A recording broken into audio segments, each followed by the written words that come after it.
hearing is that there's no more funding, or that if you didn't get noticed, you're not going to get a notice, and they just wanted us to be sure to communicate to the community that that isn't the case. As they're running through this phase right now, they do anticipate that even with the increase, that they have some that have decided to go a different direction, and so it's really just going to be a matter of encouraging individuals to reach out directly to them to see if there are any funding available or if they can get on the wait list. Pinellas Recovers, this is the $813 million that was allocated for storm recovery. They've been having a series of pop-up offices around the county. So I know that they were in Treasure Island yesterday, and they're going to be in Lillman Thursday. So, and then they also have these two permanent locations in Clearwater and St. Petersburg. On the bottom of the screen, you'll see kind of these different buckets. I thought it was very interesting because even from the time that they had the public meeting where they talked about some of the programming that they were maybe going to be implementing, it's kind of evolved quite a bit. So there are like quite a bit of different pockets. Again, those funding limitations and restrictions are still in place because some of the funding is coming from CDBG, but they have kind of expanded the types of programming. And so if anyone is interested, or they have as they've communicated to us, if there's a gap in their project, then please come talk to them, because there may be a way, again, that they can kind of look at some of a way to assist to getting you to that finish line. Now, as we go into hurricane preparedness, talking about training, we've been continuing to do our NIMS and ICS training for all city employees. And then for FEMA grants management training, we conducted that. We had it for city staff, and that was very, very helpful.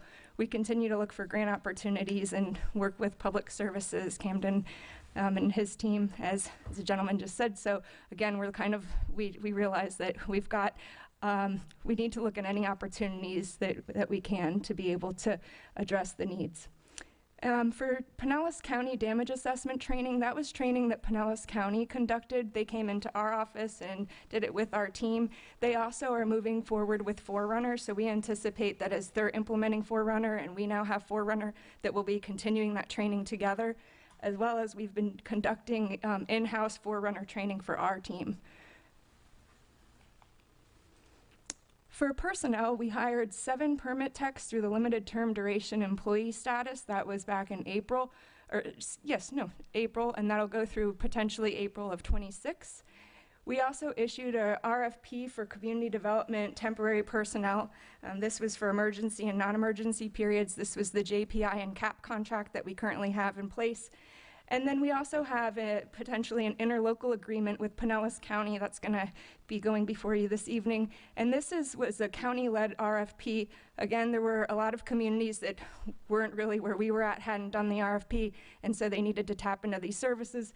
The county took the lead on that, and so this evening, we have the ILA request before you, and then we'll be subsequently be coming back to you. So that's a really long-term, bigger picture.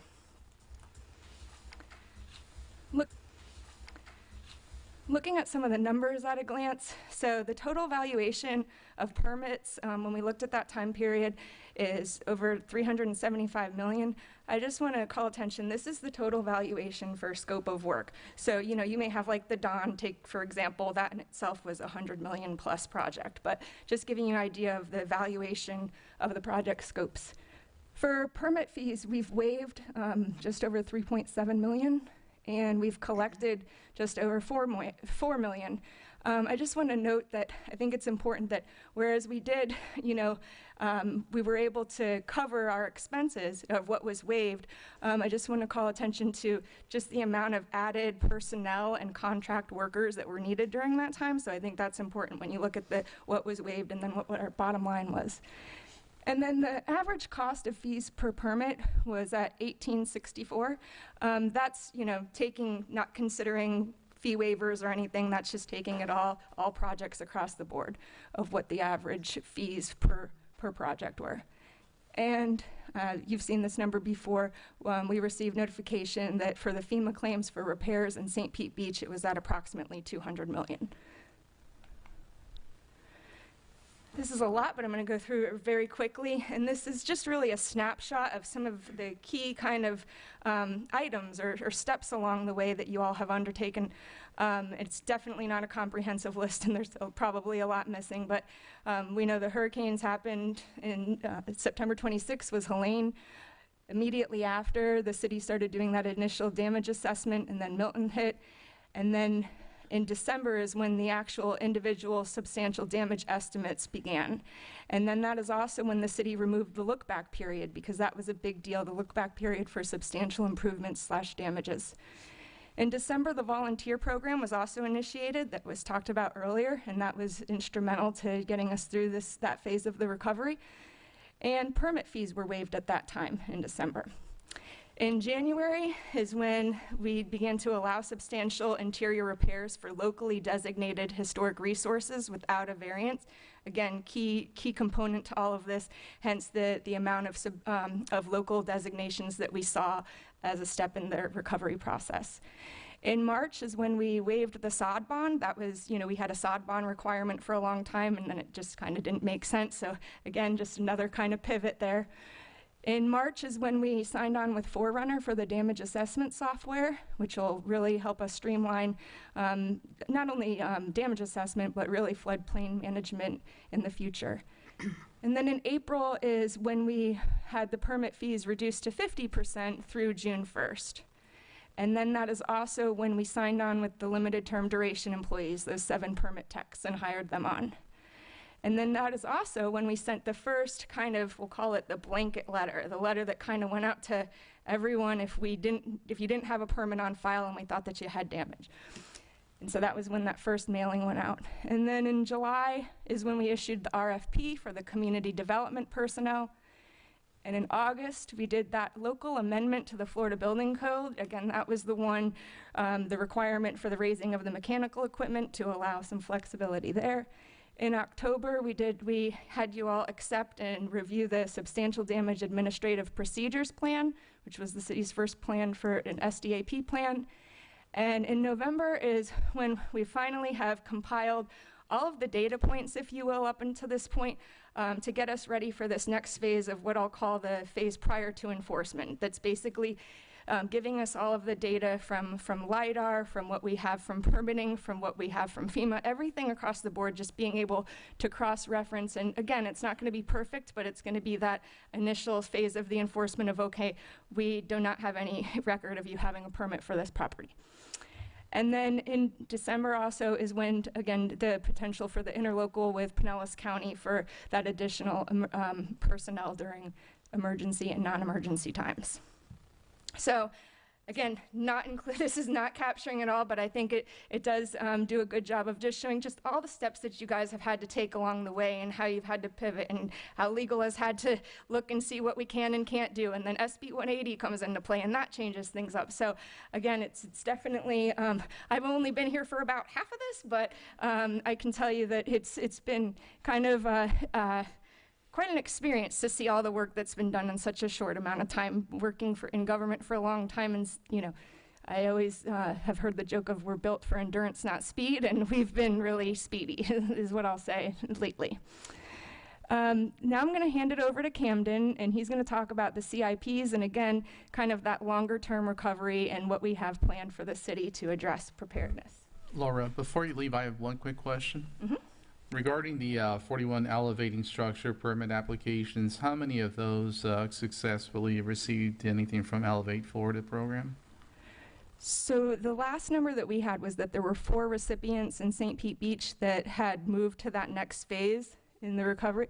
But I have personally only spoken to 1 resident that has actually, that's moving forward with the process, that they've actually been, have had the inspections already conducted, and now they're lining them up with the contractors, so I'm only aware of the 1 that's actually at that point in the process. I would recommend that we do some kind of hot wash with the recipients to see what kind of lessons we can learn and somehow share that, if possible, with the other applicants to help them succeed.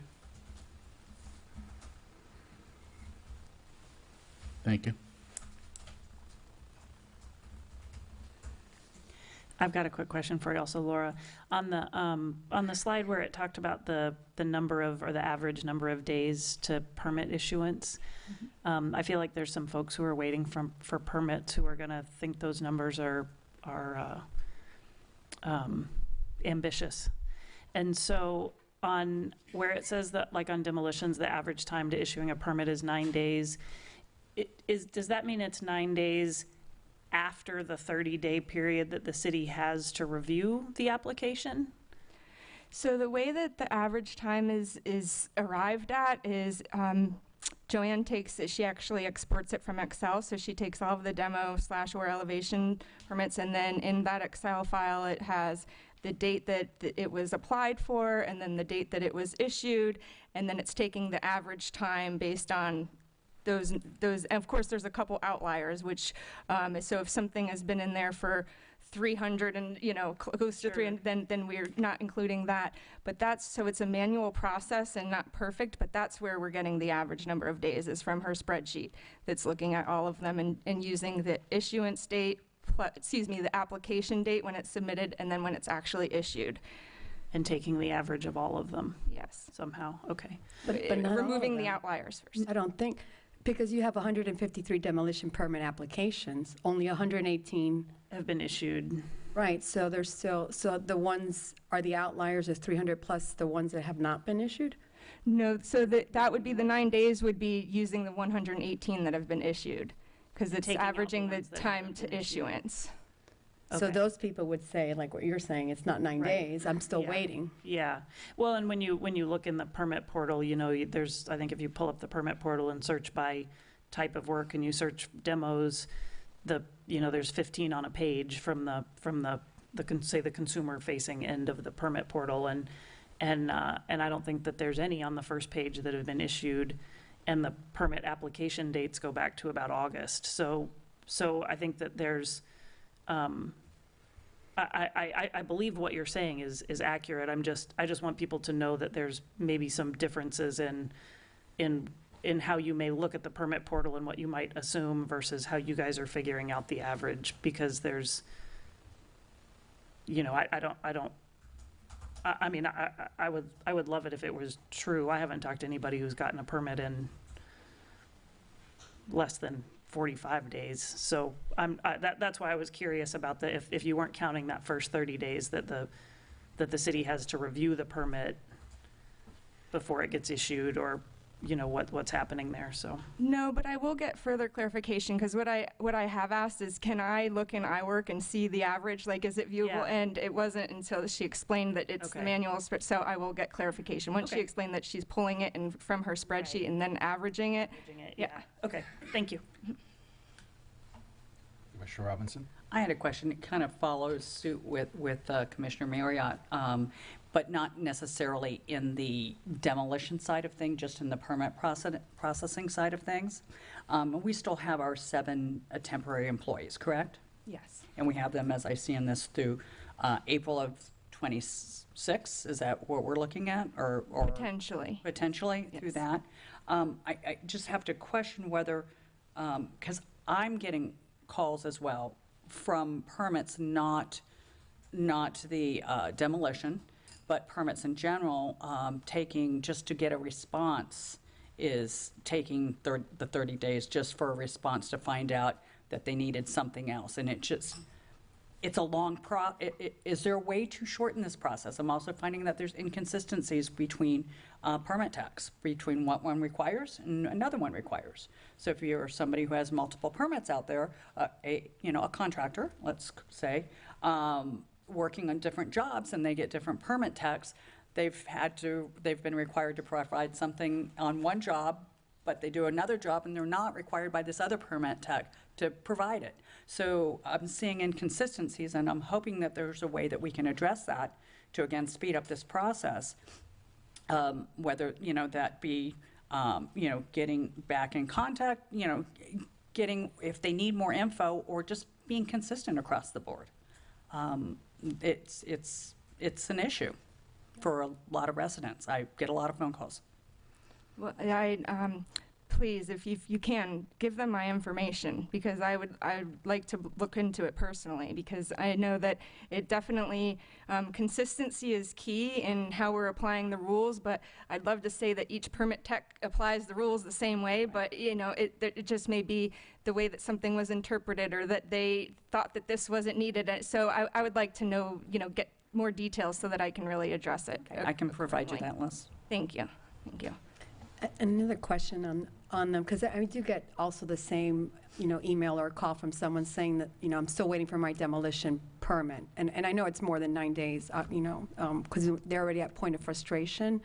And then, you know, I hear people say how difficult it is to get a permit in the city. That's a general comment, right? And it comes from contractors too.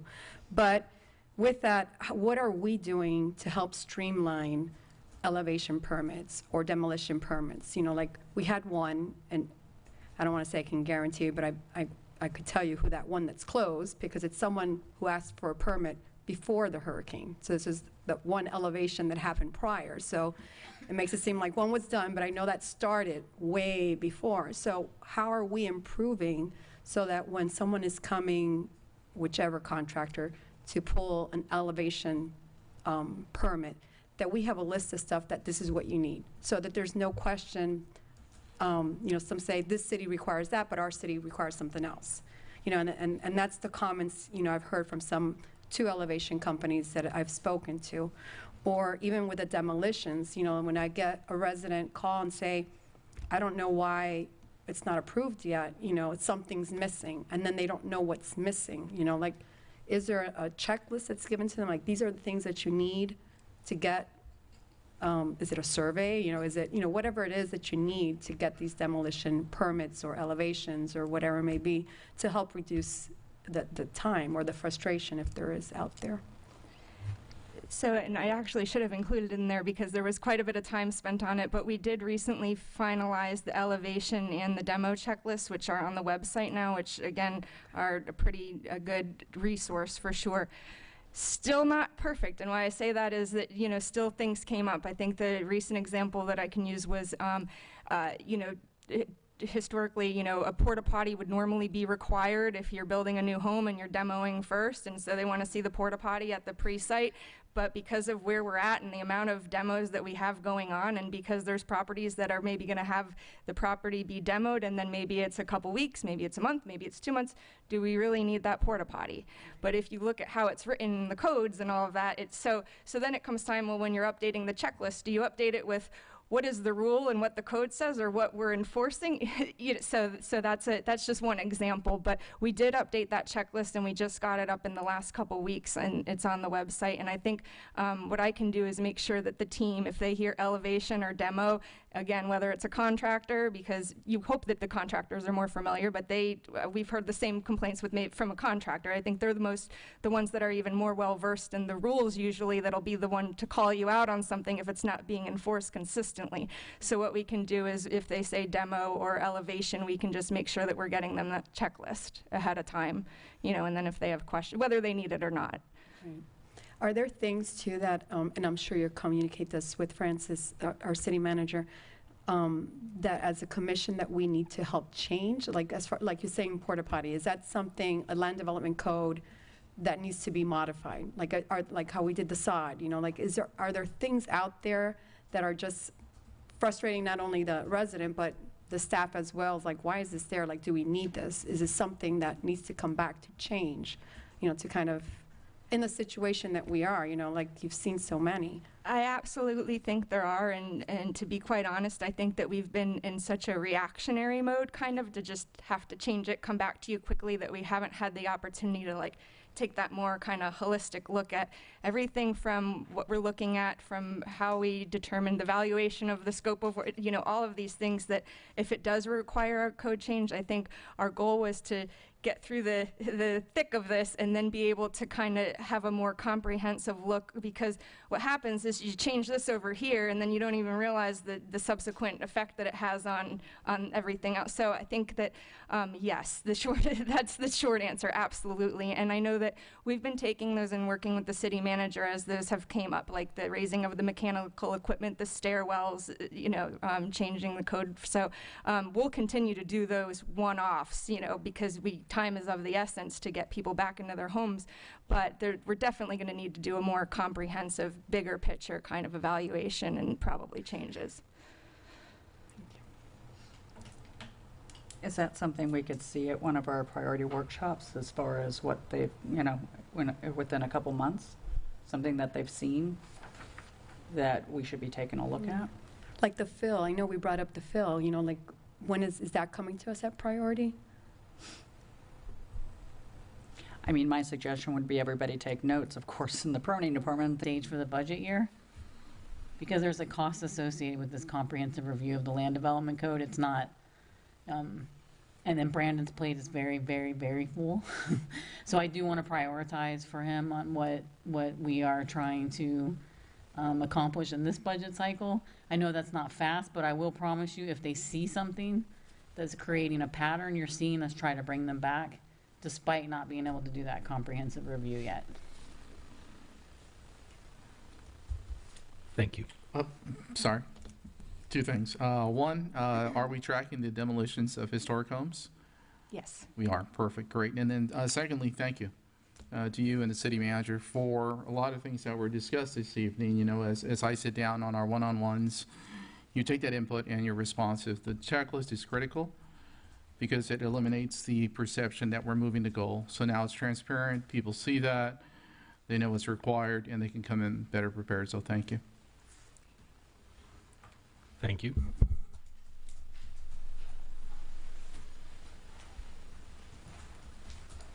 Good evening. For the record, Camden Mills, Public Services Director. So as Lauren mentioned, we're going to be moving away from our regular updates on hurricane preparedness and recovery and transitioning into a capital improvement plan update. So this evening, I want to give a high-level summary on our adopted 5-year capital improvement plan. So as you can see here, through fiscal years 26 through 2030, we've identified about $213 million worth of projects and needs. Majority of these projects come out of our capital improvement fund, which includes our seawalls, our shorelines, and our roadways, as well as our wastewater fund, and then our resiliency fund, which tackles a lot of our water threats from high tides and stormwater and whatnot. So as I mentioned, the 26 budget at $58 million is budgeted and approved. Those outer years for 27 through 30 are just planned, but currently unfunded. As you can see, these first few years in 26, 27, and 28, the overall annual total is higher because we're really focused on recovery from the storm and getting us into a place that we need to be. And then in these outer years, that annual funding amount should decrease as we're getting back into a better place. Moving forward, our team plans to give a more granular update on the fiscal year 26 status of our projects and our schedule moving forward. And that'll be our regular kind of cadence moving forward is we'll give you guys those regular updates on our active CIP program. And with that, I'll answer any questions. Thank you.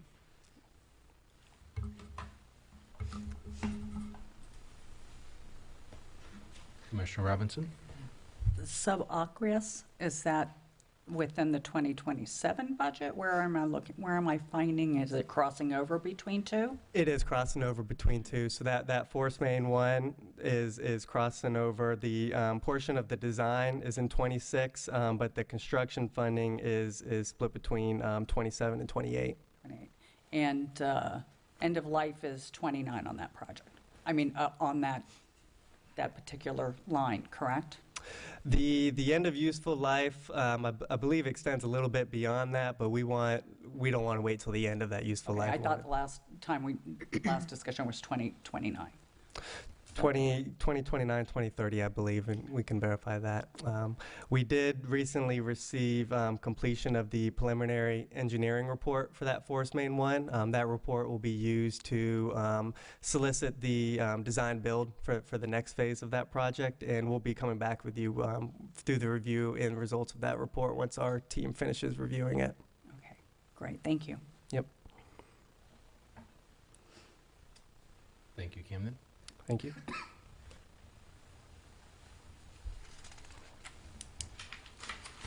Do we have any general audience comments? Deb Scheckner.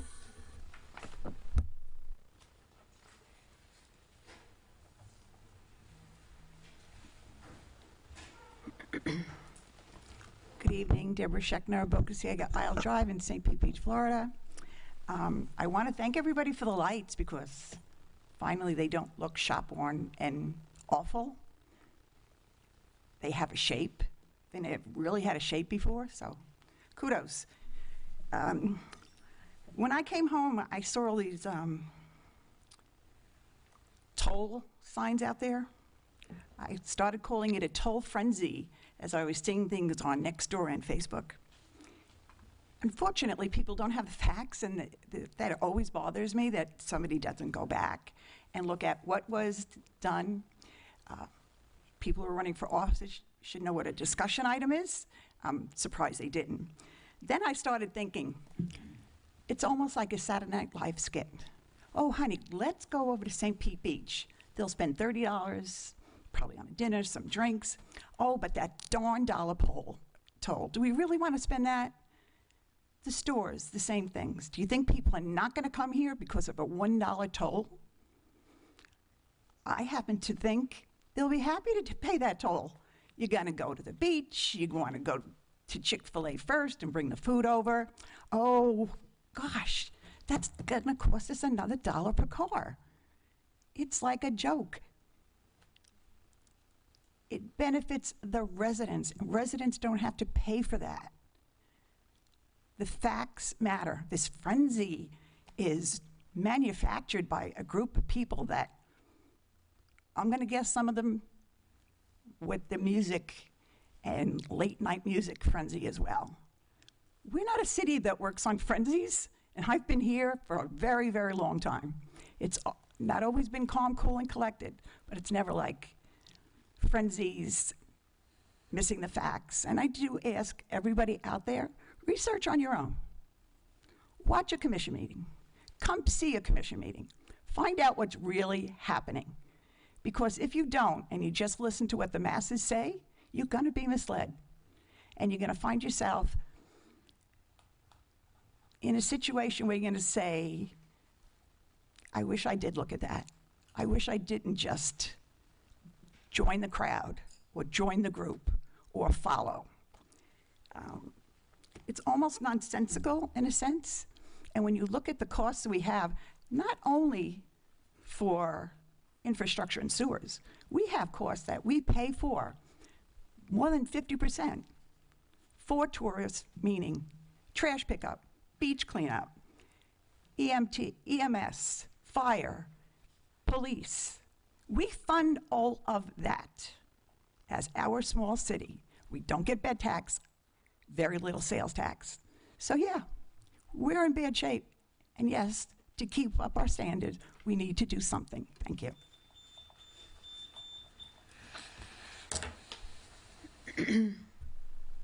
There are no more general audience comments. Thank you. Next, we move on to the consent agenda. Commissioner Maldonado, you had an item you wish to pull?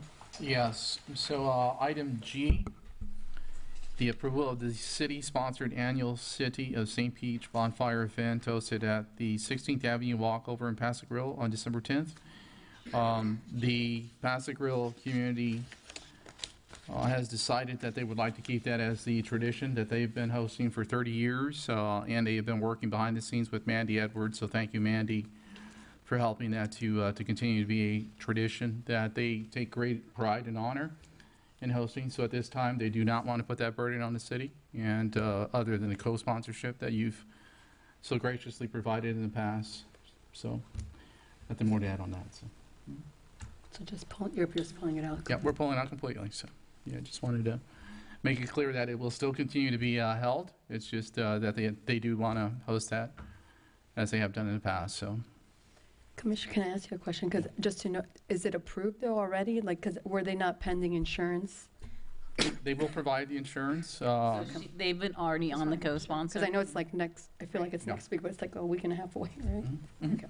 It's on the 10th. So, Okay. mhm. Thank Happy you. to announce it. Commissioner Robinson, you had an item? Yeah, I just wanted to have a discussion about the Insight Global contract for, what is it, iWorks? And just had questions in regards to that because of just concern, is iWorks really the program that we need at this point? Or my understanding is we've got this amount of the 69,000 for a total contractual obligation of 138, but the whole system needs to be updated for at a tune of, I just want to know what we see coming in the future on this, as well as, is this the right product? Should we actually be looking at another product instead of, this one? Good, very good questions. And to answer your initial question about, is this the right product for us, and are we spending money in the right places? Fundamentally, we need to spend some money now. We've been working on this over the summer. So Community Development Director Laura just stood here and gave you all a lot of stats and data on, the processes within her department and functions and things that you have high expectations of. There was questions about the integrity of some of that data and how that's flowing through the system and complaints and calls that you're getting. Those are all things that we're actively working on to improve the efficiencies within the current software, because it's one of those things that it's not an easy one to rip and replace, right? We can't unravel it from our business model overnight. So our intent and the strategy would be get it optimized as best we can, focus on the major pain points that are really critical to the residents and the community, and affect change there while we look at other solutions potentially on a go-forward basis. Because I would anticipate, based on what I've learned and my knowledge of spending time in this software a lot this summer, is it is probably likely not the platform long-term. There's a lot of limitations that we're running up against no matter what direction we try, but we are making some inroads. But I suspect it will eventually get replaced. We're just in the middle of a few big ones right now, so hopefully after that we'll be getting a stronger priority on looking at that. So we're looking at this as more of a Band-Aid? It's somewhat of a Band-Aid. I think the issues that you all are experiencing need to be addressed, and they need to be addressed now, and there are ways we can do that, and there are ways we are looking to do that and working on. And that this will do that? Yes, much of what we're working on right now should help optimize the software. We're looking to gain some operational efficiencies from automation. We're looking to gain a better intake process. There's a lot of concern and things falling through the cracks in terms of intake coming into the permitting department. There's a lot of channels that people can, inroads for getting access to help and support to get their permit over the goal line. The website is, needs to continue to be refined and information shared appropriately, standardizing how we're all treating certain permits, right? So we have a standardized process, standardized workflow, and systems that support that throughout the entire end-to-end solution. So what are we looking at down the road, do you think, as far from monetary standpoint? As a replacement or Yeah. as a total rehab on it?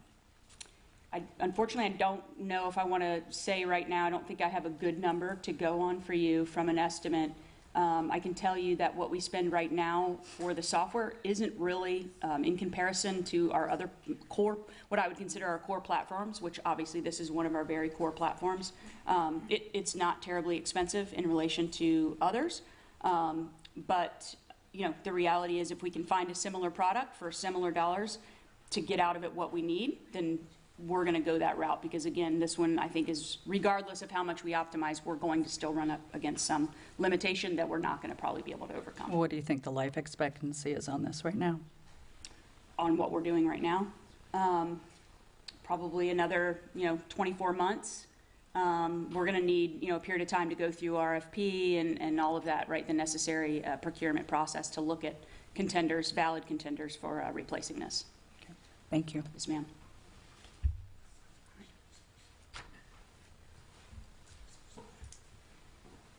Okay.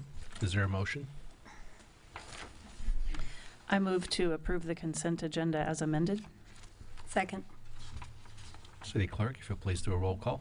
Commissioner Robinson, Yes. Commissioner Ruznicki, Yes. Commissioner Maldonado, Yes. Vice Mayor Marriott, Yes. Mayor Petrilla. Yes. Motion carries. Thank you.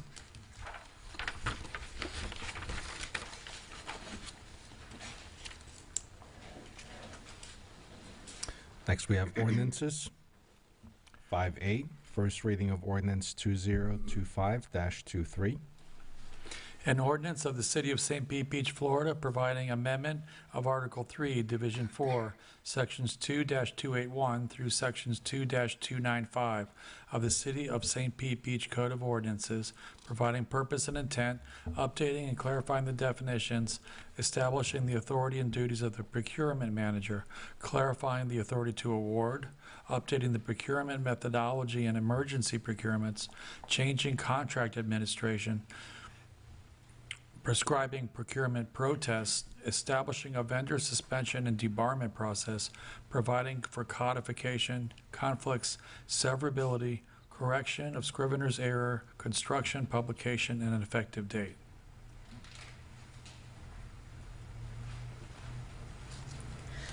Good evening, City Commission, Mayor. Devin Schmidt, Finance Director for the City of St. Pete Beach. I just wanted to take the opportunity to provide some high-level changes to the procurement ordinance that is before you this evening for first reading. So the initial changes that are included in here was a recommendation as we were looking at what the Florida Division of Emergency Management has for their policies. So we looked at several of their policies that were model policies for procurement. We also were looking at how our policy could better align with our state laws, as well as keep us in compliance during an emergency situation with any of the federal dollars that we would receive after the fact. So those are some opportunities that we included as in part of this update for our policy. In addition, the intent here that you'll see is that there were some changes to the thresholds and how our micro purchase threshold, our simplified acquisition threshold, and our formal bid threshold are all obtained and procured. First and foremost, moving from the 2,500 up to the 5,000 will give the opportunity for departments to still review purchases through that dollar threshold, but not have to be in a position where we're looking to do the simplified acquisition where it's looking for 3 quotes for each one of those purchases.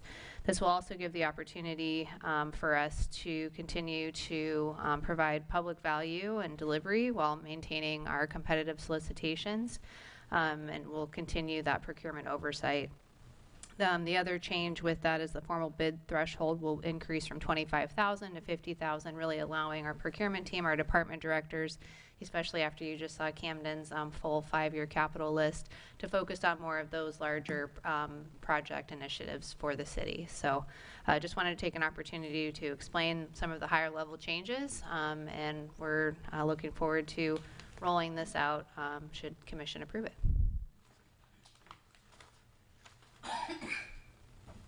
Questions, comments? Thank you, Devin.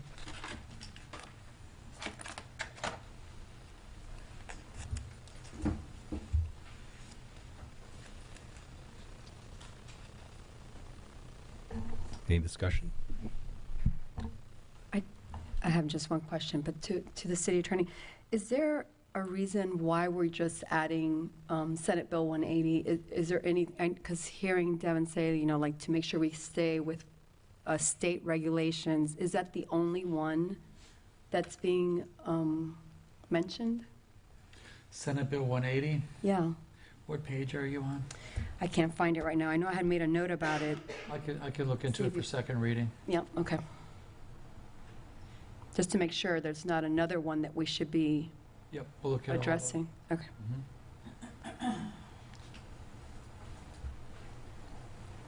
Is there a motion?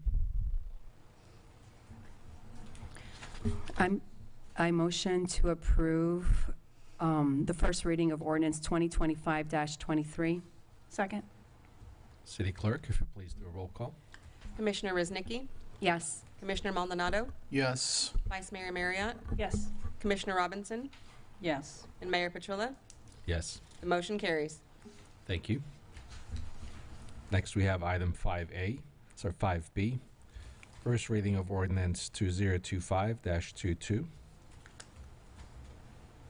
An ordinance of the City of St. Pete Beach, Florida, creating Land Development Code Section 6.26, Certified Recovery Residences, establishing procedures for the review and approval of certified recovery residences, and a process for requesting reasonable accommodations from local land use regulations as mandated by new Florida statutes, providing for severability, codification, conflicts, and an effective date. All right. Good evening, Brandon Berry, planner. So this is the last of the year, or the last legislative session's preemptive local ordinances as they pertain to zoning. This is a requirement that the city must adopt by January 1st, and that applies to every municipality statewide. What this does is effectively create a onus to create a reasonable accommodation standard for certified recovery residencies. These are similar to community residential homes. That law has been in the statute for a couple of decades at this point. We have a number here in our city. We also have at least one residence that exceeds the standards for a community residential home. It's certified by the Joint Commission. I don't know if they would fall under this forthcoming ordinance, but this would apply to any expanded or newly established certified recovery residence moving forward. As you can see in the definitions in the ordinance, there are 4 different levels of certified recovery residence. They go from effectively independent living, democratically run, down to facilities that require extensive treatment. They usually fall under the sober living type of residence. There are no clinical services offered in these residences, just like you have with community residential homes. They are for habitation. There might be treatment services, but there are no clinical services in the residence. This is meeting the state statute as we understand it. I did want to clarify that this is more pertaining to dimensional waivers, what would normally go forward for a variance or for a zoning impact waiver instead of an actual use waiver or an intensity or density waiver. So examples we thought of talking with the city attorney would be allowing for an administrative waiver for stairs or a ramp in a setback for one of these facilities to be established, allowing for a reduction in parking when it's out of character with what the needs of the use will be. This is not any kind of administrative waiver to allow these uses where they would not otherwise be authorized. The city has a use called a residential equivalent use. They're allowed by conditional use permits in certain zoning districts. They're allowed by right in certain multifamily zoning districts. These would be facilities that would still go through the normal process, but once they're established, that they can be legally established without a conditional use permit, they may be able to ask for an impact or a dimensional variance instead of a use or an intensity variance from staff. That is something that we would need the ability to accommodate. It's not a direct approval. We can still consider the merit of the requests being made, but we need to have a process in place to be able to process them. So along with this ordinance, we will also be coming up with an application process that'll be available on our website. It'll meet the statutory deadlines. And that's effectively a summary of the ordinance. Happy to take questions. As I said, this does need to be adopted by January 1st to meet the statutory deadline. So if there are items in this ordinance you would like to see clarified, anything added in that we have the legal ability to do so, we can certainly consider them between now and next reading, which will be next Tuesday. Any questions? Commissioner Rosnicki? Oh, I'm sorry. It was still green from before.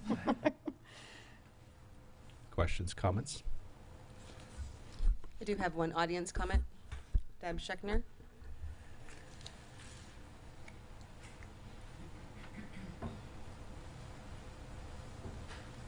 Good evening. Lyle Drive, St. Pete Beach. I wanted to be clear that this is only for residential, but I do have a concern that we're going to do some spot zoning when he mentioned zoning changes. So I don't know where you feel on that, but spot zoning is pretty much illegal. So I am hoping that that does not include spot zoning, and it will not be given to commercial properties as well. Thank you.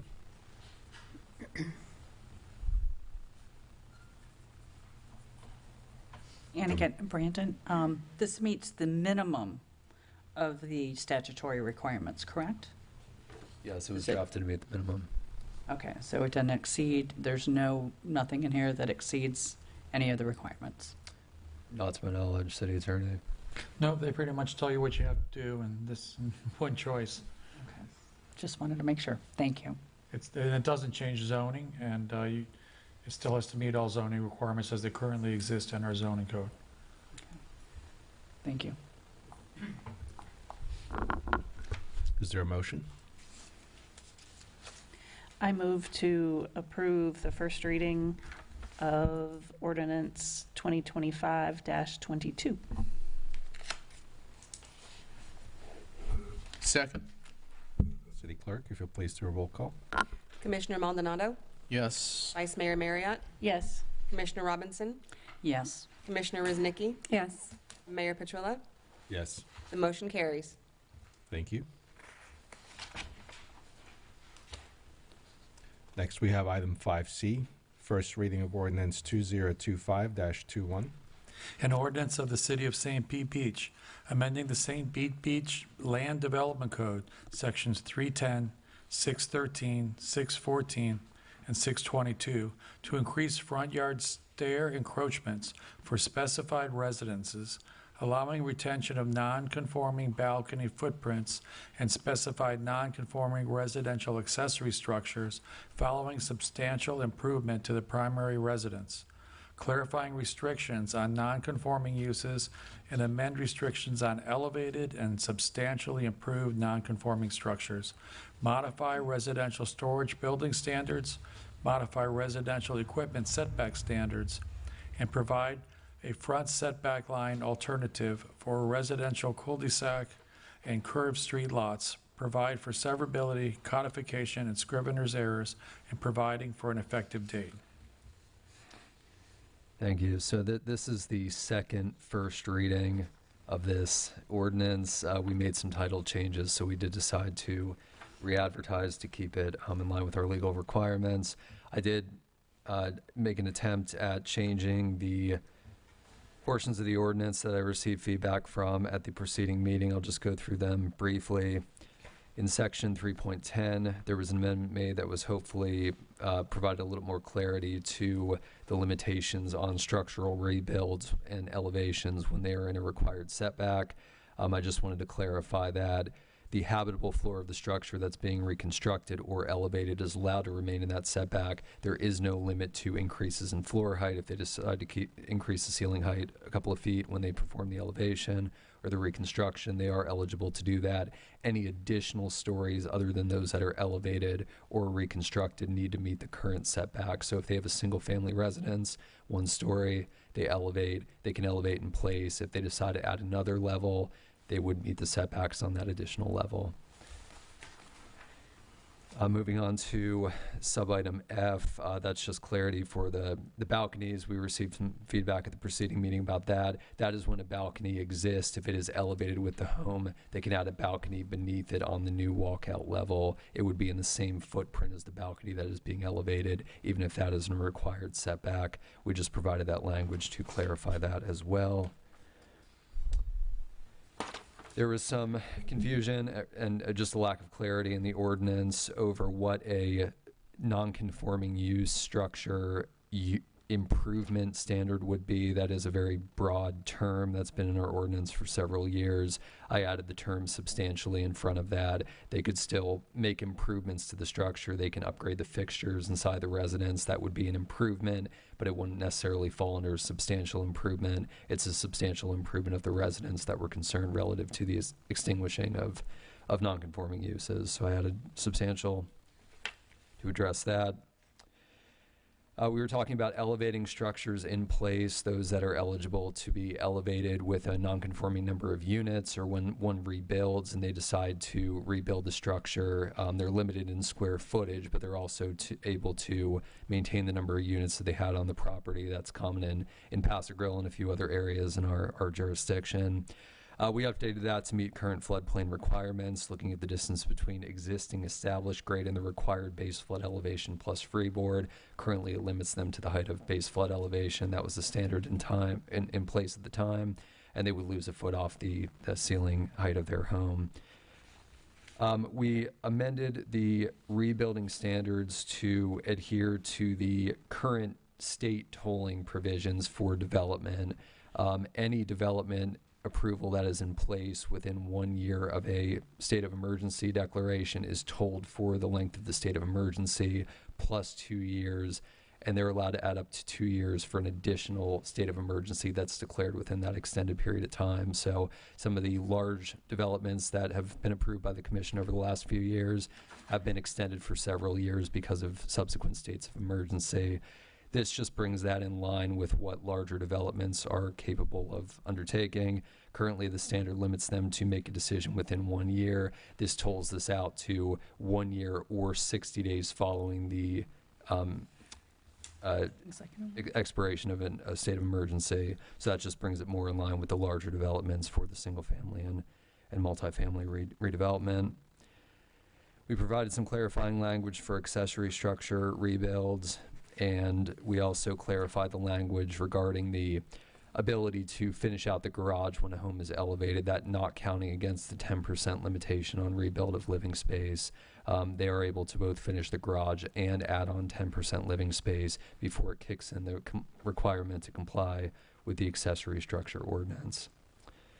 So with that being said, we have advertised for this item to be brought back next week for final reading. The state had a few comments on preceding ordinance language that they've asked us to update. Because we've made updates to language that they asked us to update, I am hoping to just make sure that this aligns with their requirements by next week. If not, we might push the second reading off until January, hoping to not do that, but we're in correspondence with them. So happy to take feedback. If not, we ask for approval on first reading. Thank you. Questions, comments? Are there any audience comments? Yes, Deb Scheckner. Oh, okay. Is there a motion? I'll move to approve first reading of ordinance 2025-21. I'll second. City Clerk, please do a roll call. Vice Mayor Marriott, Yes. Commissioner Robinson, Yes. Commissioner Rosnicki, Yes. Commissioner Maldonado, Yes. Mayor Petrola. Yes. The motion carries. Next, we have item 5D, first reading of ordinance 2025-25. An ordinance of the City of St. Pete Beach, Florida, providing for amendments to the Land Development Code 3.14 appeals, providing for codification, conflict, severability, correction of scrivener's errors, construction, publication, and an effective date.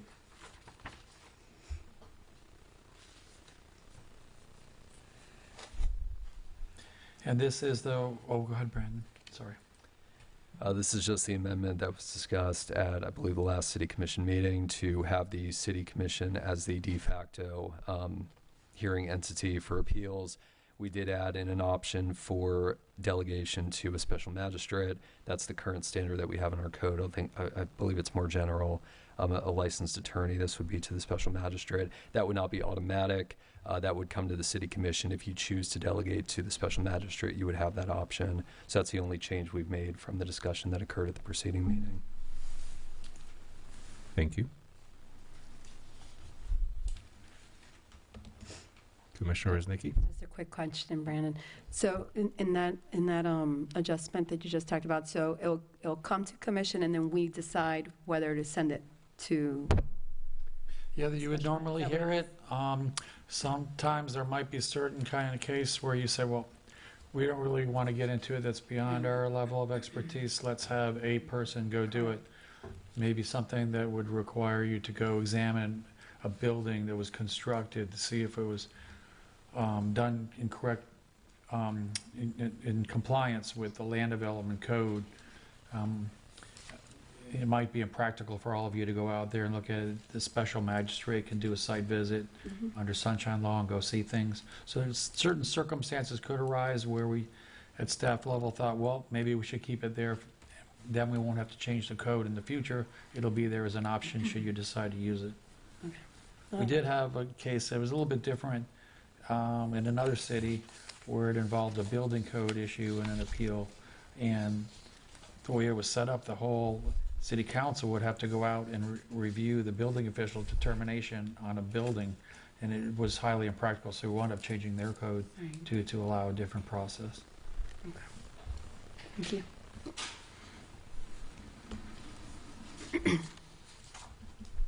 Any audience comments? There are no audience comments on this item. Thank you. Is there a motion? Make the motion to approve first reading of ordinance 2025-25. Second. City Clerk, if you please do a roll call. Commissioner Robinson? Yes. Commissioner Ruznicki? Yes. Commissioner Maldonado? Yes. Vice Mayor Marriott? Yes. Mayor Petrulla? Yes. Motion carries. Thank you. Next, we have item 5E, first reading of ordinance 2025-24. An ordinance of the City of St. Pete Beach, Florida, providing for amendments to the Code of Ordinances, Chapter 131, Wireless Communication Towers and Antennas, and Chapter 132, Communication Facilities in the Public or City Rights-of-Way, renaming Chapter 132 to Communication Facilities in the City Rights-of-Way, providing for codification, conflict, severability, correction of scrivener's errors, construction, publication, and an effective date. And this is an ordinance, Brandon's here for some technical questions, but something that the city attorney's office prepared in conjunction with staff and community input. And this addresses in Chapter 131, what I would call commonly the big towers, the big cell phone towers. And then in Chapter 132, the city right-of-way, what I would call the 5G towers, but they're small wireless facilities in two separate places.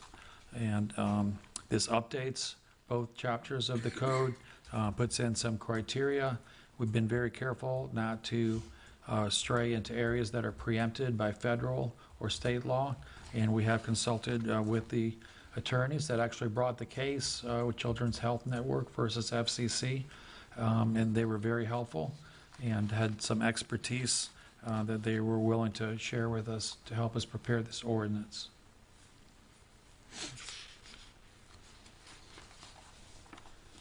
Thank you.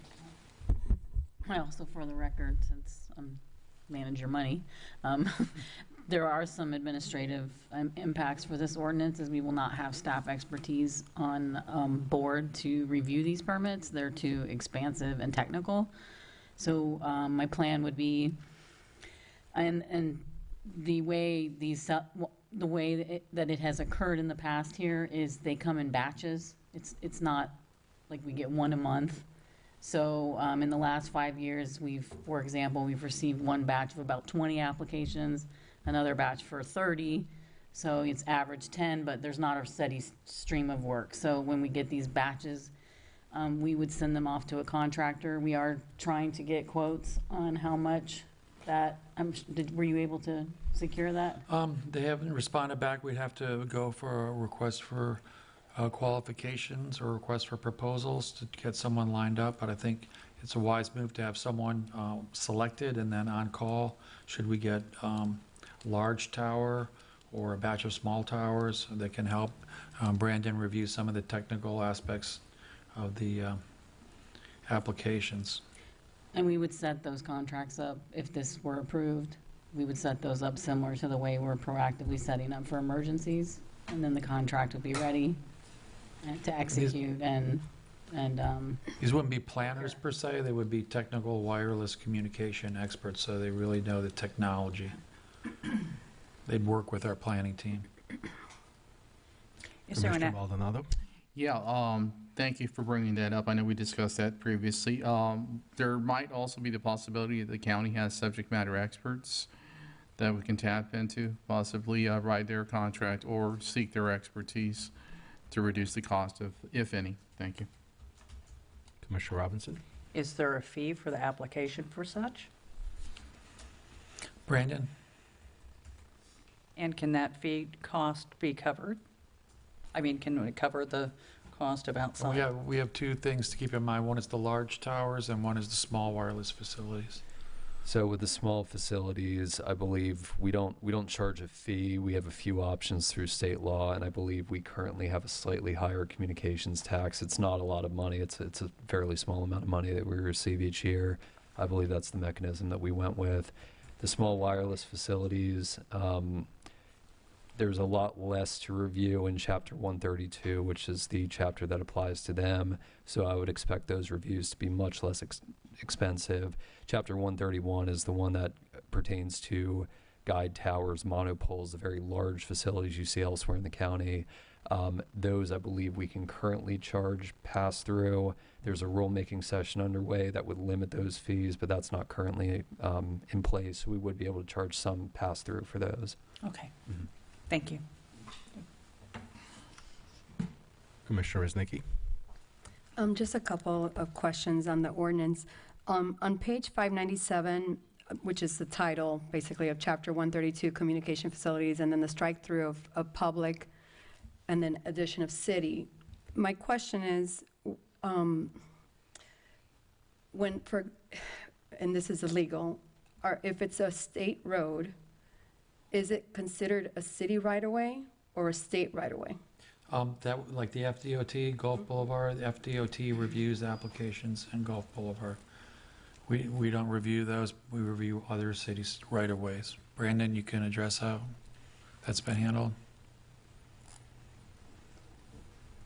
That's correct. Occasionally, the FDOT will ask our input on color of poles or equipment, but those reviews do not go to us, and that applies to any kind of road work on Gulf Boulevard. They will give us advance notice for significant work, but they in-house review all those permits.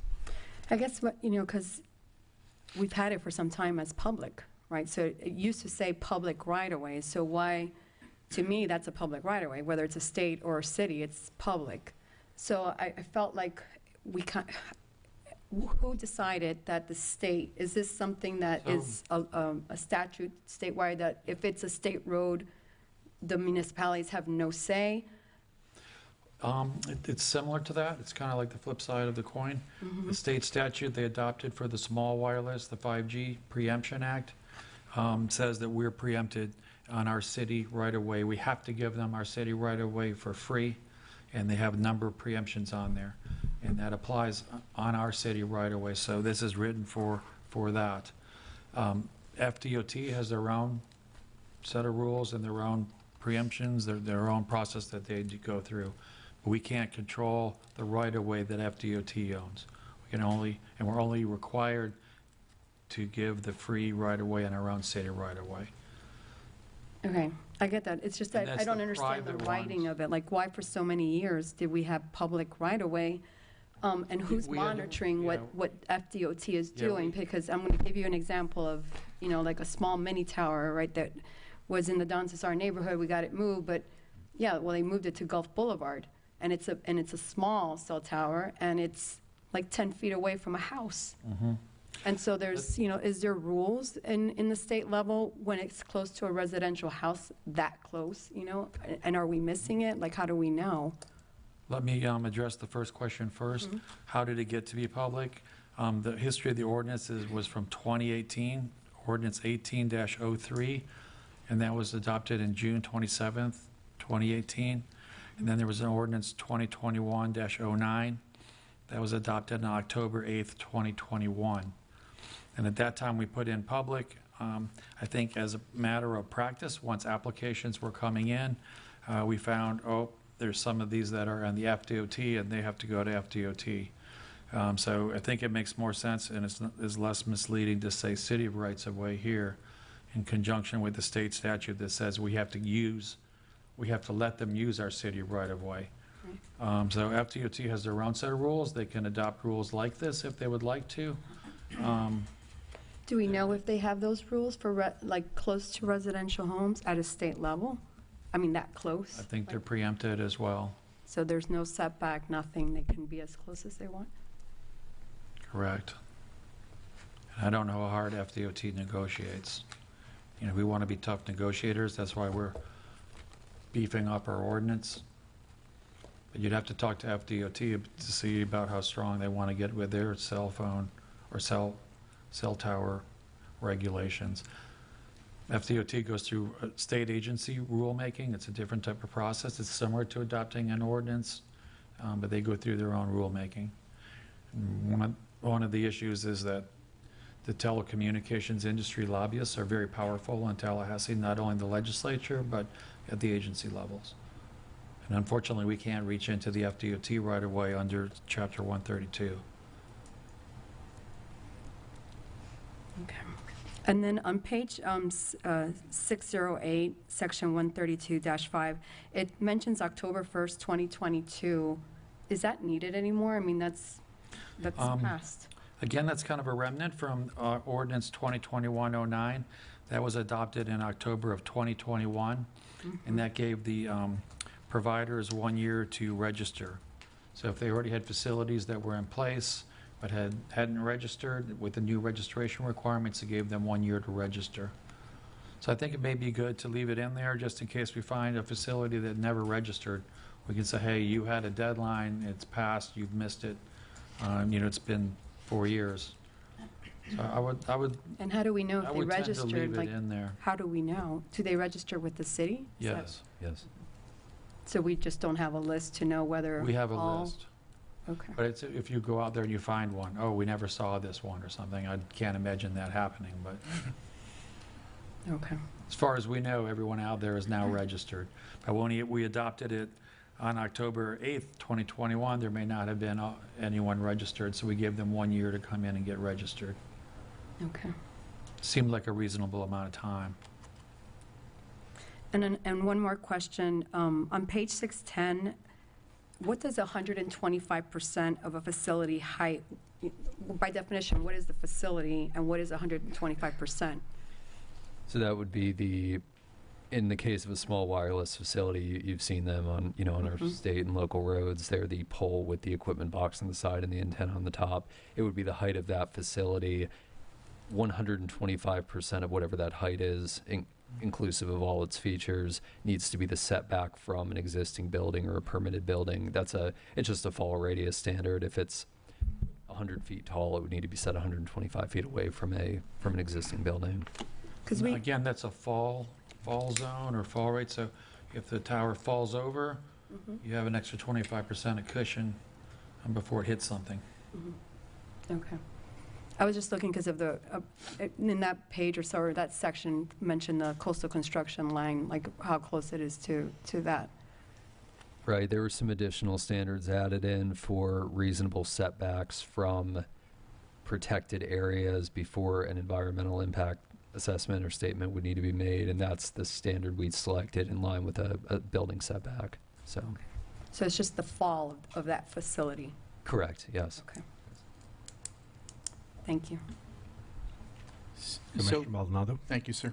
Going back to the city manager's comments, I just wanted to highlight and also be more transparent in this, that under section 131-14, review fees and costs on page 597 of the packet, it says, to the extent allowable by state and federal law, that the applicant shall pay for any development review costs. This includes both in-house as well as the consultant costs. So we capture that pretty clearly in there, and I think that we just have to work within what's permissible, as you were saying earlier, to make sure that that's upfront and recognized by staff. Thank you. And that's why we have that to the extent allowed by federal or state law. If those laws change, this would automatically change. It wouldn't need an amendment. Of course, we always have to comply with federal and state laws. Commissioner Marriott. Thank you. I just have a question for the city attorney on this ordinance. Are we putting ourselves at any risk if any of the telecom companies challenge this ordinance or claim that it violates some of those state statutes that we think that we're in compliance with? What is our exposure? I imagine that we would first get a notice from whoever is complaining, and we would be able to work with them on addressing if there's a concern. There's a possibility we could get litigation, which we would have to decide whether to defend or repeal. There's also a possibility of inviting a legislative response where the telecommunications lobbyists could run to the legislature and ask for even stronger preemptions. We kind of have to cross those bridges when we come to them. But those are real possibilities. And do we lose any part of our existing ordinance if this one gets challenged? In other words, if we pass this ordinance and it gets challenged, then do we have no ordinance at all? Now, that's why we didn't repeal and replace. Okay. We did the underline and strike through. So if this ordinance gets stricken or we repeal just this amendment that we're doing this year, we go back to the language that's here that's not underlined. Okay. Thank you. Are there any audience comments? Yes, Deb Scheckner.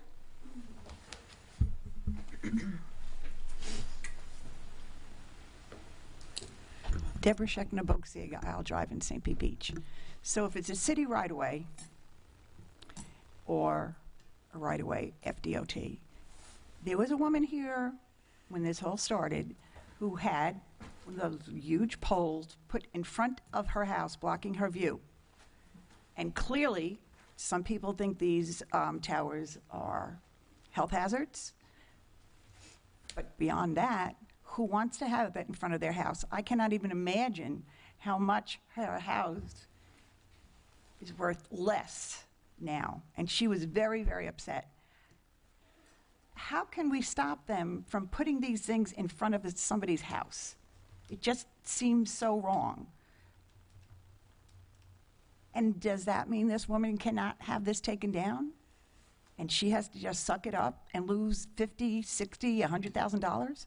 Because even with those huge lines that the lighting companies put up, those houses in those areas are worth so much less than surrounding areas.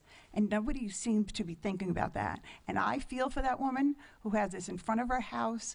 She lost her view, and she has to deal with that. Thank you.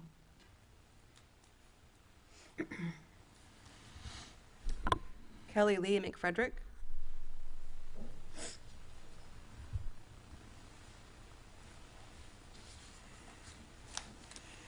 Hi there, good evening. Kelly Lee McFrederick, 3612 East Maritana Drive, St. Pete Beach. And you might have been talking about me. I did have the big cell phone tower, huge 5G in front of my house. Worked with Linda Cheney and Florida Realtors to get that removed. Big deal. Thank you all for addressing this today. I know we have asked so much to have this on the agenda for today. Thank you for the support for that. That's what we do want to say. Lauren, I, all of our families, we certainly appreciate all of my neighbors, all the petitions, all the things that we have signed, that we've been speaking and that we have been doing. There's so much support.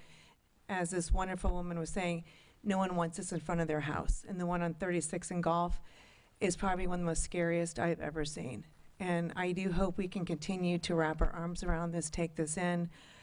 I'm going to use the word be brave. Be the hero for Florida. Be the hero for the beaches and say, you know what, Telecom, we want to own our beaches. We want to own our city. We want to own our homes, because we're going to lose our insurance because of the aggregate. They did not want to separate how they were going to separate between if the tower did fall, because it was obviously 100 feet tall, 24 feet, who was going to pay? Was it going to be Duke? Was it going to be AT&T? Homeowners was out. They said, well, we are done with you. We're out. So there was a whole lot. And of course, we know the seawall, the docks, everything else. We are in a historic neighborhood. In my neighborhood, Historic Downs is our neighborhood. So we do have some protection rights from the state. And I do feel like we have a lot of legs to stand on. And I very much encourage you to keep what you're doing. Thank you. I appreciate it. This has been a battle for the beaches, and I'm in it. I'm in it. Thank you. Thank you. There are no further audience comments.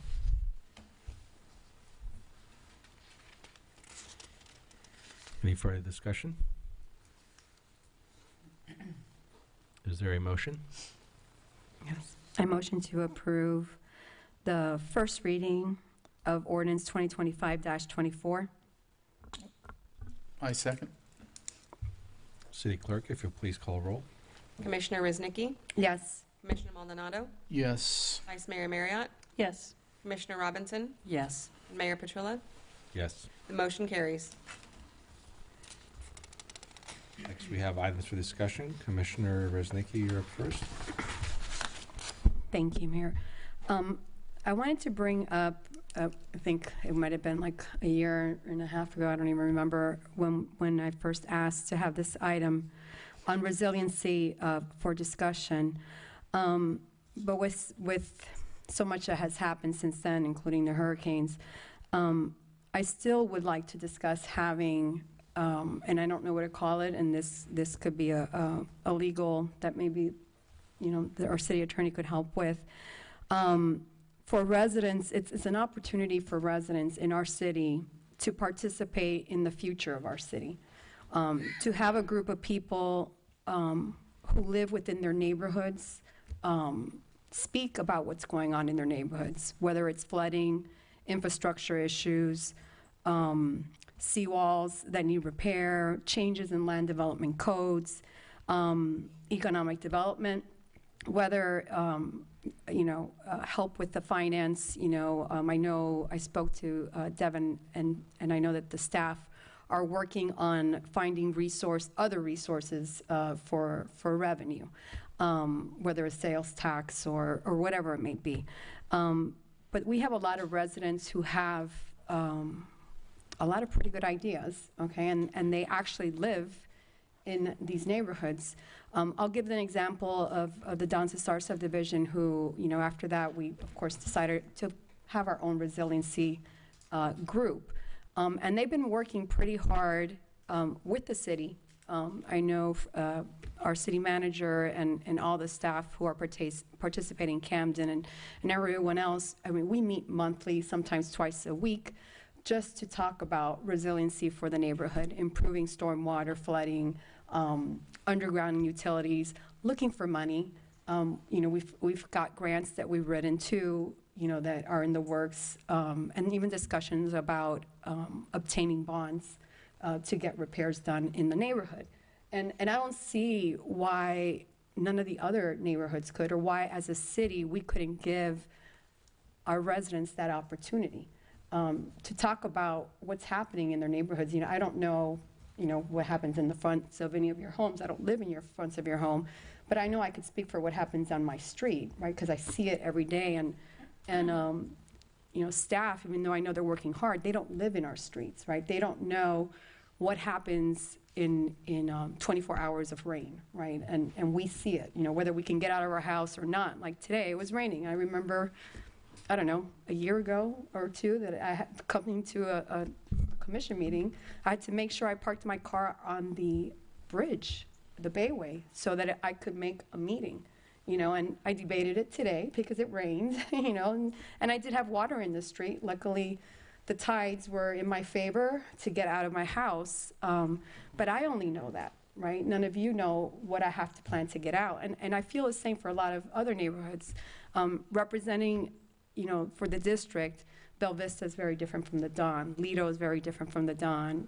All our different residential areas are very different. Even within the Don, El Centro is very different from Maritana. I mean, I'm sure you all, I would think, see the similar things that need repair that I would like for us to have, and I don't know if you want to call it an advisory, I don't want to say board. It's not like we need a board, but a group that would have a beginning and an end. We've had strategic groups come together before when we did strategic planning for the city, and it had a beginning and an end.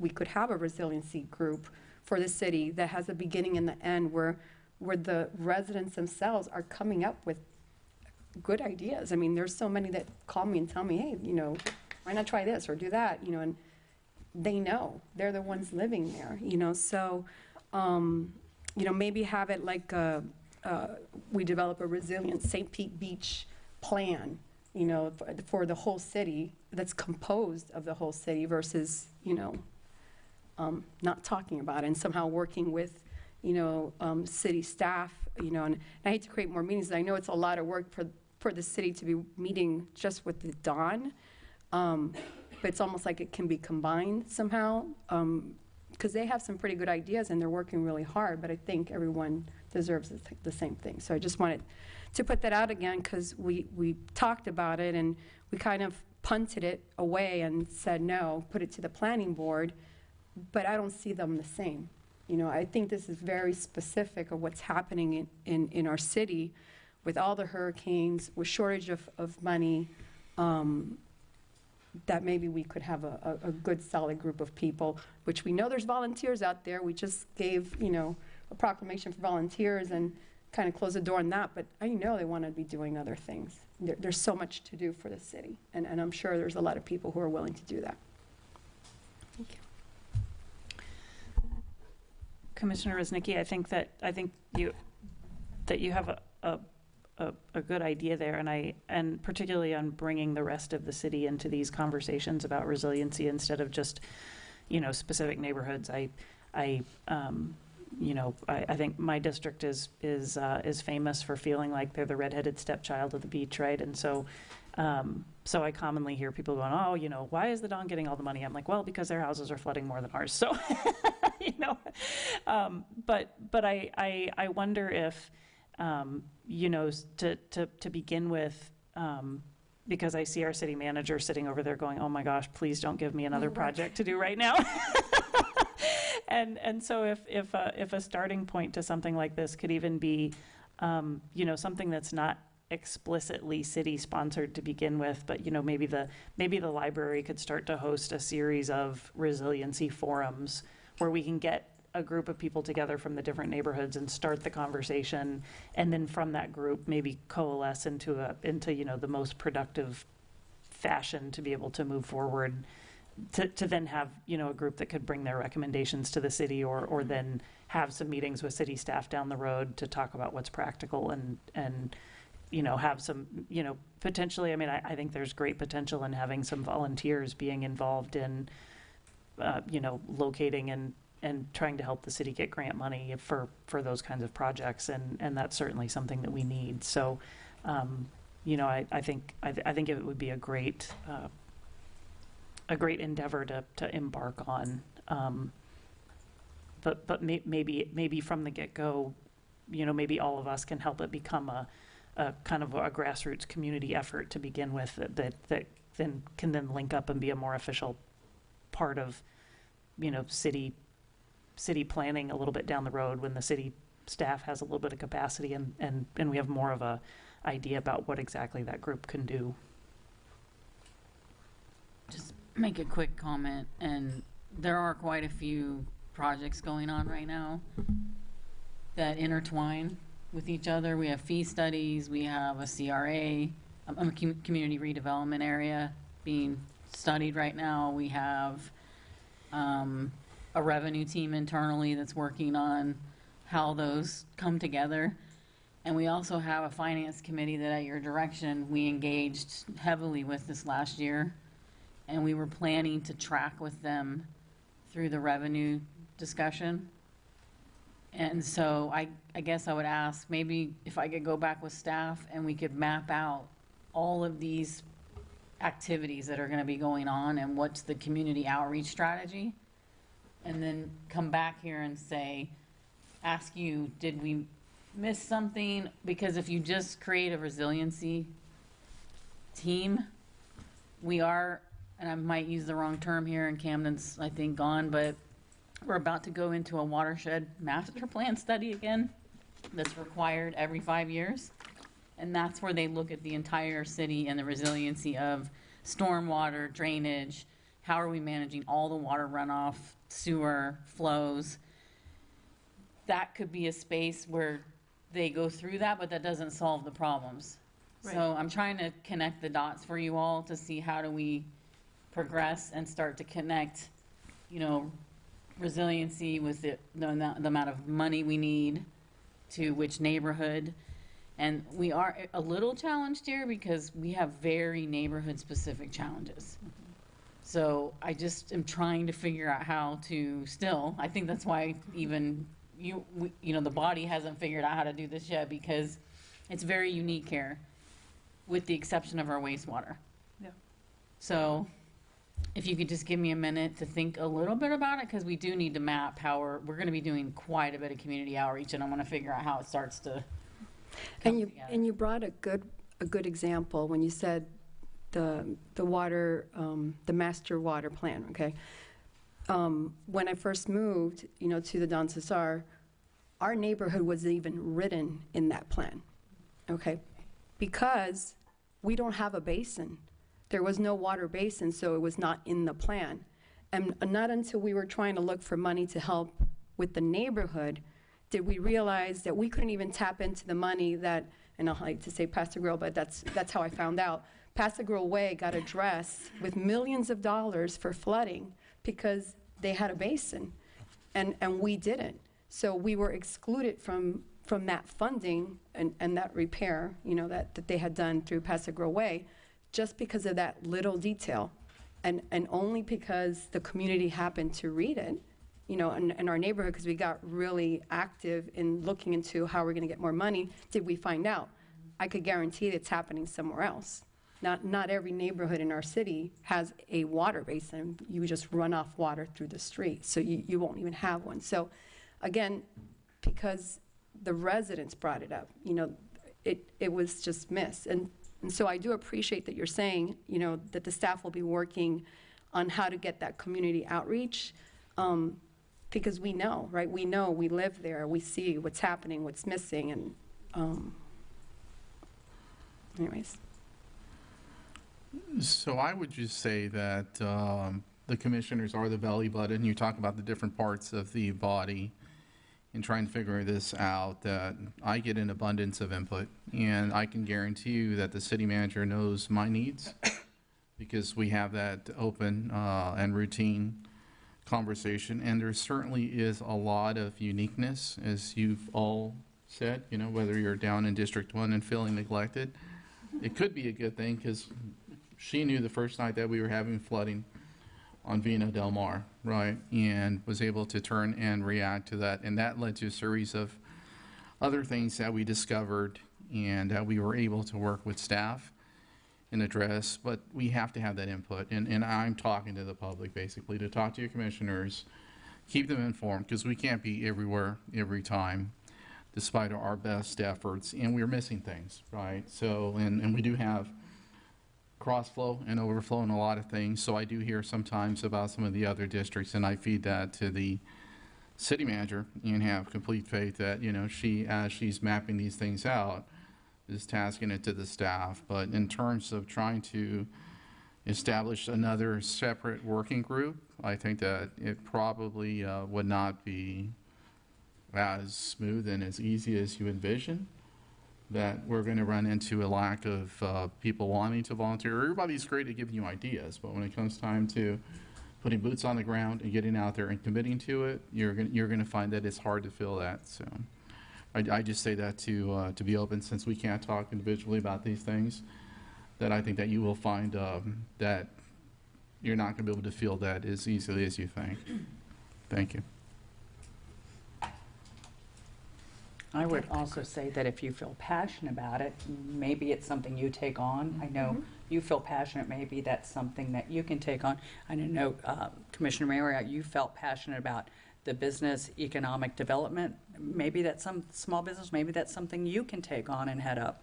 And that way, it starts the ball rolling. Just an idea on that. I appreciate that, because I did like Commissioner Marriott's idea to maybe a library, and of course I'll wait for the input from our city manager, but again, we can't talk outside of this. I don't want to overstep, someone from your neighborhood or something saying, hey, we have the same things going on, if I did that, then I'd be coming obviously to let you all know, because it's hard, right, because we can't, talk outside of here.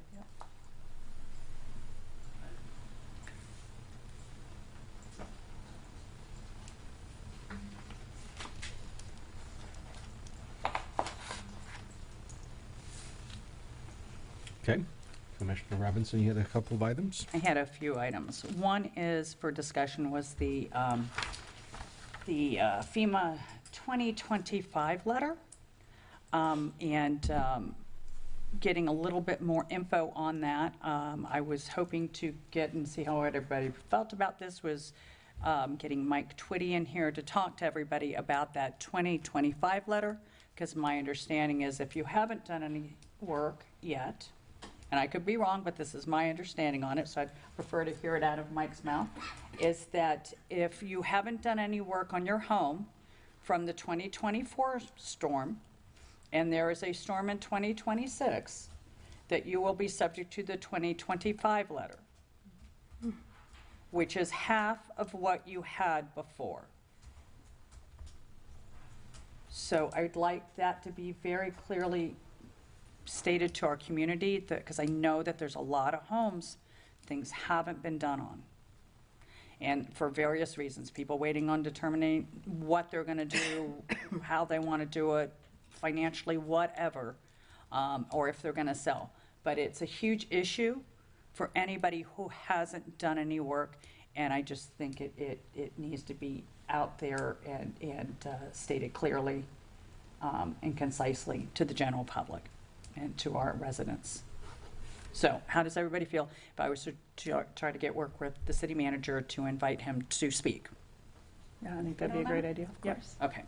The other thing is I wanted to bring to attention that I had brought this up before, and I've talked to Francis about this as well. I've talked to Ralph about this in regards to our substantial improvement and substantial damage determinations, section 98-122.4. Within that, there's a couple things, a little bit more of when you get to paragraph B, which isn't paragraph B in this, needs to be numbered. So under paragraph B, there's a couple items underneath that, there's 3 of them, that talk specifically about the cost to perform the improvements. Item 2 is a bit misleading. It talks about, well, it isn't misleading, it actually goes against what we've been doing. It talks about, the first item talks about submission of a detailed cost estimate by a licensed contractor, provided such estimate includes all work required to complete the work described in the permit application. So that specifically goes into a licensed contractor. Number 2 says currently says submission of a summation of the prevailing market costs for all materials and labor, including all expenses normally charged or incurred if the work were performed by a contractor. Then it says IG, construction supervision and management, it says insurance, and it says overhead and profit, demolition, etc. Well, we got rid of insurance and we got rid of overhead and profit, and that was under the homeowners. That was something I fought for, and we got that taken out, so that needs to be clarified in that. And I believe that can be just an administrative item. So I just wanted everybody to be aware of that. The other item I wanted to discuss was showing up in some of District 1, I think, and District 2 a lot, is a bit of Airbnbs. Some of the homes are being turned into Airbnbs, and there's big concerns with the residents. I think you might agree. And us to seriously think of how we're going to handle that. Other communities across the United States are doing things. I don't know, do we currently do a business license for all rentals in the city? Assistant city manager, or are you coming up? Okay. Laura Canary, Community Development Director. So as of now, for single-family residential and single units condos, we do not. Multiple units or multiple units in one building, we do. So it's that unit that's factored in, the unit count. It might be something that we would look into, or possibly look into what other cities are doing, because at least it's trackable. We know where they are. We know what's going on. And that they're aware of what the rental stipulations are in the city. Yes, and that is something that we brought up during the fee study, one of the items that we brought up with the consultants that we're working with. And I am aware of other jurisdictions that even if it's, say, for rental purposes, that you're still required to get a BTR and pay that fee. Okay, thank you. Just wanted to bring that up for discussion. It's something that I think we should consider doing. I'd hate to see our whole city turn into an Airbnb. And I mean, I don't know much control over that other than regulating some of, making sure they're doing what our comp plan says as far as. Yeah, well, we enforce the ordinances we have, right? Right, That's, right. that's what we can do Okay, about it. yep. And I have no problems with having, rentals have to have some sort of business tax license and register. Although I think that, the people who are coming into our city and think that they can vacation rent also probably wouldn't have looked into anything enough to know that they have to have a BTR either. So, so like I'm not sure, other than the people who are already following the rules, I don't know that we capture anybody any differently, and we're still stuck with just having to track them down and enforce the ordinances that we have, which I think our code enforcement team is doing. I do know that some number of years ago, I think, when the short-term rentals first started to become an issue in St. Pete Beach, and Commissioner Robinson, I'm sure you remember this because you've been here for a long time as well, that at that time, our code enforcement team was very small. And I think at that time, we even had volunteers who would come into the city who would their job was to come in for a few hours every week and go through all the VRBO and Airbnb and, listings to find the ones that were being advertised in our city and then give that information to the code enforcement team. So, other than just making sure that our residents who see it happening notify the city. I believe there was an article in St. Petersburg that talked about a woman that actually did that because she did it for fun. Yeah. Did it for fun. And actually, for the amount of fines you could do, you could support a full-time job on it. Yeah, I mean. So, there's that aspect too. But no, I don't know of anybody other than our own code enforcement looking at the Airbnb stuff here. I know that it happened outside in St. Petersburg, that people were doing that. There was an article in the paper on that. That's interesting you say that, Commissioner Robinson. Does our current code enforcement actively look now? As far as I know, I don't think they do. Pretty busy. They do. They actively look? Okay, because I always heard that it was a see-click fix. Like I know it happens a lot in a couple of the neighborhoods. It's not just a District 1, District 2. There's a lot of short-term rentals going on. But what the residents that at least I talk to always feel that it's their responsibility to have to report it if they figure it out.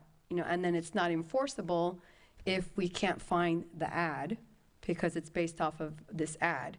But I kind of like that volunteer idea. If it's legally possible, right, that person would have to be the one that's reporting it, right? Because you have to have the designated reporter. So this volunteer will have a lot of reporting in their name. But would it help? Because it is a frustration for a lot of residents in my district because they feel like they've got a rat, like they've got to tell on their neighbor. And basically they're tired of having to tell because it keeps coming back. And if you've all watched Special Magistrate, you can see how many short-term rentals go through there. And some of them, and I'm sure, our city attorney knows, are repetitive. Well, there might be a way if we do require the business license on that, to then require some reporting on it as well. Right. And at least if we have that, then we have a way to track people as well. So I just think there's a lot of ideas to be had on it. And it's something that, unfortunately, because of the state of our economy and the homes out here, that we're probably going to see a lot more of it. So before it gets out of control for residents, I think it's something we need to look into. Yeah. So I'll work with staff to see if the volunteer idea could feasibly work. I do know we don't have a full-time person looking at this every day, so I just want to, for the record, be clear. We typically load up on the seasonal times, And that's how they do the cadence of their work, is what's the most likely problem we're going to have in January and then February. And so May's turtles. And so we don't have a full-time person looking at it year-round. So that could possibly be an option for them to get assistance. We have a lot of people working in code enforcement compared to what this city had just a few years ago. And I have heard a handful of residents say, gosh, I wish those guys were tracking down the short-term rentals instead of standing in my front yard with a tape measure citing me for having my grass be a half inch too long. So we might be able to redirect some resources.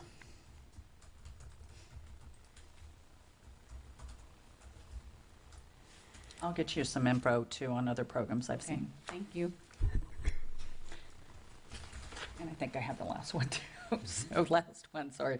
I wanted to bring up, if it was possible, well, to talk about for resiliency. We have big I&I issues here, inflow and infiltration issues within our sewer system. They're not just in the mains, it's also in lateral lines from people's homes. The city of St. Petersburg did a program where they actually, again, Blue Skies, they were able to provide 100% rebate on residents who replaced their lateral lines from their homes out to the city. Unfortunately, we are, as I would consider where we are financially, that we are still in storm or gray skies. And it's going to be a long time before we're in blue skies that we could see enough money to probably be able to offer that to residents.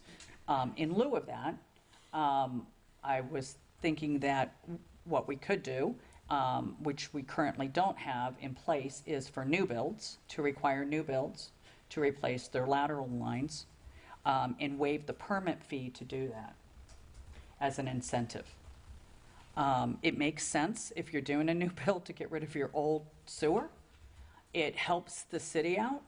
And if we get to a point where we have, enough in reserves that we could offer it to the rest of the city and do even a 50%, a 25%, any percent of a rebate to incentivize people to do this, just to help the city out, because it's spending money up front. It's going to save everybody in the long run. It'll reduce sewage costs.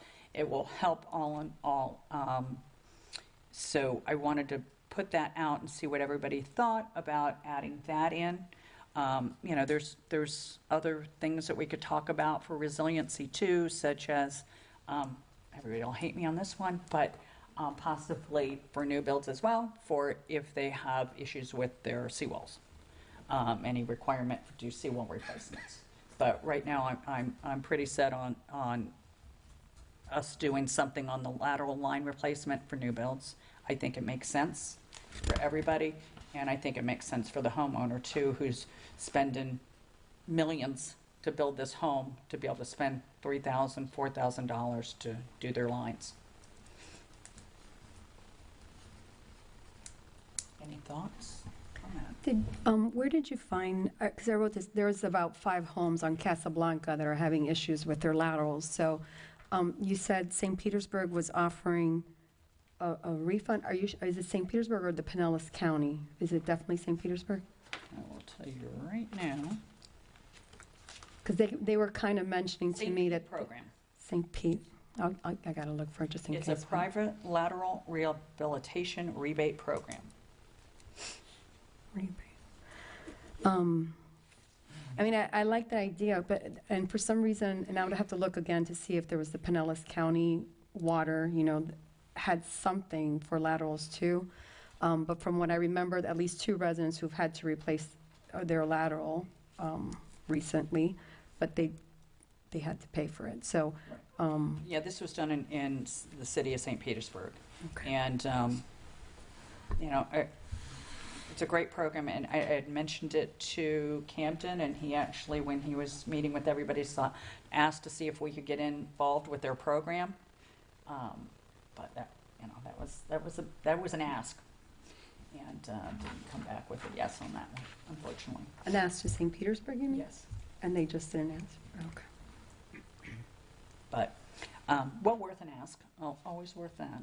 But I wanted to bring that up because I believe that might be somewhat of a fix, and it's not a 180 issue or anything like that.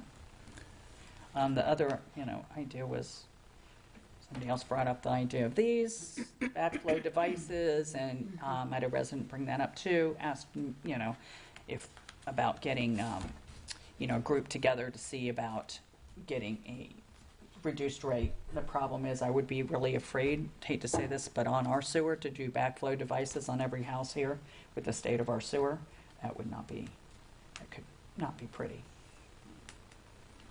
So I think that's an excellent idea with the lateral line rebates, if any. I would also ask that maybe this be added to the laundry list of TDT, repurpose, reuse, since it does kind of tie into infrastructure where tourism could be impacted by secondary effect. So, our representative said that there's a lot of maneuvering that's going on. So, yeah, possibly TDT. I think that I've talked to a number of new house builders in the last year, and I haven't talked to anybody who's building new houses post-storm who isn't automatically replacing the sewer laterals. So I don't think anybody would have a problem with it being required because they're doing it anyway. I know in District 1, there are a lot of sewer laterals being replaced as houses change hands, because when inspections are done and they put a camera through the sewer line in a home inspection and find out that they've basically completely failed, most of those are getting replaced, at the time of sale or when the houses change hands. So I think that there's a significant percentage of them that are being replaced and are going to continue to be replaced in the next 6 to 8 months, even if we don't do anything. So I think that's good news. And I think this would apply to not just residential, but to all properties, all builds, all new builds. Yeah.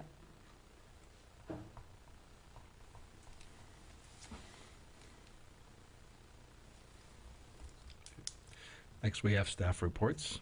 City Clerk. Nothing to report. City Manager.